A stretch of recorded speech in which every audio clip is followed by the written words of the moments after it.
केदारनाथ उपचुनाव में और बद्रीनाथ उपचुनाव में क्या ऐसा मूल अंतर है कि यहाँ आप ज्यादा उत्साह में दिखाई दे रहे हैं? तो केदारनाथ उपचुनाव में अगर आप हार गए तो लगता है कि आपको सनातन के प्रहरी माने जाने वालों को सनातन वाले ही हरा रहे हैं। इस तरह से केदारनाथ यात्रा के दौरान थोड़ा विलंब हुआ तो लोगों ने आरोप लगाया कि धामी जी तो ये यात्रा को डिस्टर्ब करना चाहते हैं। वो जो अफवाह फैलाई गई उस अफवाह के चीटे अभी भी पड़ रही है, वो कूलर में फेंक दी गई है। देखिए लगभग कितने वोटों से आप ये जीत रहे हैं, लगभग तो अंदाजा लगा सकते हैं आप। आरोप लगाता है कि बीजेपी ने पूरी ताकत झोंक दी है, सारे विधायक मंत्री यहीं आ रहे हैं, पूरा जो सरकारी अलमा है वो भी केदारनाथ चुनाव में जीतने के लगा दिया है, हारने के चक्कर में डरी हुई है बीजेपी। इस आरोप पे क्या कहेंगे? याद है कि बद्रीनाथ उपचुनाव में भी यही बातें की गई थी, लेकिन वहां आपने हाल देखे बीजेपी। हाय मैं रवि के बिंदास बोल में आपका स्वागत है। देखिए केदारनाथ उपचुनाव में पूरे देश की निगाहें लगी हुई हैं, क्योंकि इससे पहले जितनी भी धर्म नगरी है, चाहे वो अयोध्या हो या बद्रीनाथ हो, वो हार गया भाजपा। सर स्वागत है आपका, प्रदेश अध्यक्ष महेंद्र भट्ट जी मौजूद हैं। सर स्वागत है आपका हमारे चैनल में। बहुत धन्यवाद, बहुत धन्यवाद। सर जिस तरह से पूरे देश की निगाहें इस उपचुनाव में लगी हुई हैं, आप ऑलरेडी सनातन नगरी अयोध्या हार चुके हैं, बद्रीनाथ उपचुनाव हार चुके हैं, केदारनाथ में क्या लगता है आपको? पहली बात तो भ्रांति जो पैदा की जा रही है, अयोध्या से विधायक भाजपा के हैं और जहां तक बद्रीनाथ का विषय है, कांग्रेस बोलते हुए क्यों वो कर रही है कि कांग्रेस ने अपनी सीट बचाई है। और सबसे बड़ी बात, कांग्रेस के जो विधायक थे उन्होंने कांग्रेस छोड़ी है और आज के विधायक को भी धीरे धीरे समझ में आएगा कि विकास अगर कहीं है तो भाजपा के साथ है, लेकिन एक अपनी सीट बचाने से व्यक्ति को लगे कि हम सब जीतने जा रहे हैं, तो ये उनका एक प्रकार से सपना मात्र है। सर केदारनाथ उपचुनाव में और बद्रीनाथ उपचुनाव में क्या ऐसा मूल अंतर है कि यहाँ आप ज्यादा उत्साह में दिखाई दे रहे हैं? देखिए भारतीय जनता पार्टी केदारनाथ जो सीट है हमारी अपनी परंपरागत सीट है, हमने यहाँ पर मातृशक्ति को सम्मान दिया है और मैं कह सकता हूँ इस बार केदारनाथ सीट उत्तराखंड में भारतीय जनता पार्टी ऐसी विधानसभा बनने जा रही है जो सर्वाधिक मतों से जीतने वाली विधानसभा होगी। सर जिस तरह से केदारनाथ यात्रा के दौरान थोड़ा विलंब हुआ तो लोगों ने आरोप लगाया कि धामी जी तो ये यात्रा को डिस्टर्ब करना चाहते हैं।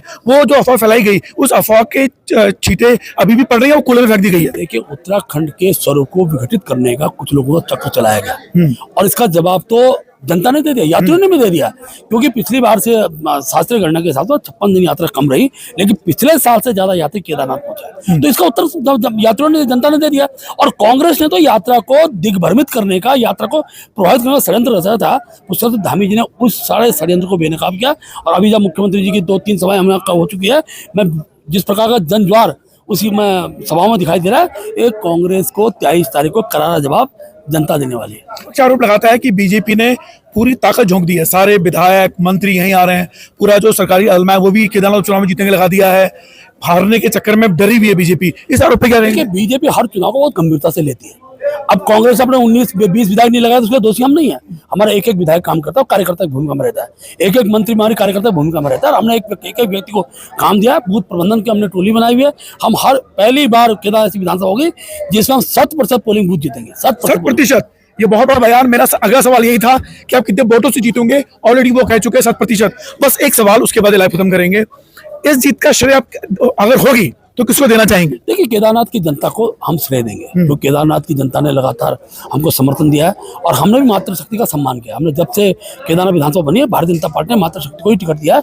2 बार शैला जी विधायक रही, आशा जी 2 बार विधायक रही, आज हमने मातृशक्ति, यहाँ की मातृशक्ति, यहाँ का मतदाता बड़ी संख्या में मातृशक्ति मतदाता है और सारी मातृशक्ति आज खड़ी है। तो मैं केदारनाथ की आम जनता को इसका श्रेय दूंगा और खासतौर पर अपने प्रदेश के माननीय मुख्यमंत्री जी, देश के प्रधानमंत्री जी का जो केदारनाथ जी के प्रति जो भाव रहता है उसका भी एक बड़ा स्वरूप इस चुनाव में देखने को मिलेगा। जनता मोदी जी को भी आभार व्यक्त करेगी मतदान के माध्यम से। बहुत बहुत धन्यवाद। आप सुन रहे थे प्रदेश अध्यक्ष महेंद्र भट्ट जी को, जिन्होंने 2 टूक कह दिया है कि हम जीतने वाले हैं। और जब मैंने पूछा कि अगर जीत का श्रेय आप किसे देंगे तो उन्होंने कह दिया कि जीत का श्रेय केदारनाथ की जनता को। फिलहाल ये चुनाव का परिणाम 23 तारीख को आएगा, लेकिन चुनाव बड़ा मजेदार होने वाला है। लेकिन जो भी हवा अभी दिखाई दे रही है फिलहाल बीजेपी के पक्ष में। देखते रहिए रवि के बिंदास बोल। जय उत्तराखंड, जय भारत। मैं रवि के बिंदास बोल में आपका स्वागत है। देखिए केदारनाथ के उपचुनाव की यात्रा पर माननीय स्वास्थ्य मंत्री डॉक्टर धन सिंह रावत जी हमारे सामने मौजूद हैं। पहले ही जानना चाहता हूं मैं कि केदारनाथ चुनाव के लिए पूरा देश यहाँ निगाह डाले बैठा है। अयोध्या में हारे बोले बीजेपी सनातन पार्टी होते हुए भी हार गई है, फिर बद्रीनाथ उपचुनाव हारे तो भी आरोप लगे। तो केदारनाथ उपचुनाव में अगर आप हार गए तो लगता है कि आपको सनातन के प्रहरी माने जाने वालों को सनातन वाले ही हरा रहे हैं? देखिए सबसे पहले तो मैं कहना चाहता हूँ कि अयोध्या में भी जितना काम इस समय चल रहा है और हो रहा है, आज़ाद भारत में इतना काम कभी अयोध्या में नहीं हुआ है। 500 वर्षों के बाद जो है भगवान राम का मंदिर जो है बना है।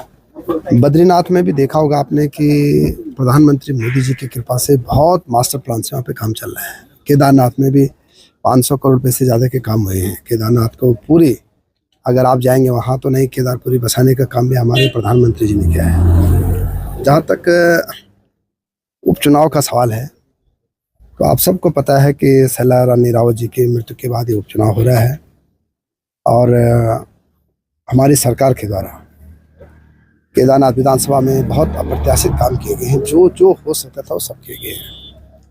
और मैं कह सकता हूं कि कल मुख्यमंत्री जी की भी 2 सभाएं थी।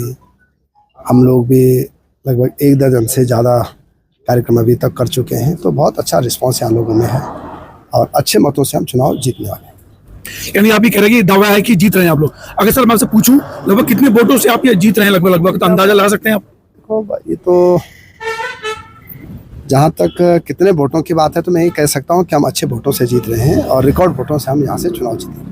तो मुझे याद है कि बद्रीनाथ उपचुनाव में भी यही बातें की गई थी, लेकिन वहाँ आपने हाल देखे बीजेपी के, इसलिए मैंने बोला कि क्या आप तैयार भी हैं? अगर हार गए तो भी तैयार हैं आप लोग? देखिए बद्रीनाथ की परिस्थितियाँ अन्य भिन्न थी, आपको भी पता है, मुझे भी पता है। यहाँ की परिस्थितियाँ भिन्न है। यहाँ पे हमारे प्रत्याशी की भी बहुत अच्छी यहाँ पे जो है गुडविल है। हमारे मुख्यमंत्री के द्वारा, हमारी सरकार के द्वारा बहुत काम किए गए हैं। यहाँ की जनता भी चाहती है कि भारतीय जनता पार्टी की सरकार देश में भी काम कर रही है, प्रदेश में भी काम कर रही है, तो यहाँ का विधायक भी भाजपा का होना चाहिए। ये सारी परिस्थितियाँ हैं और बहुत अच्छा चल रहा है।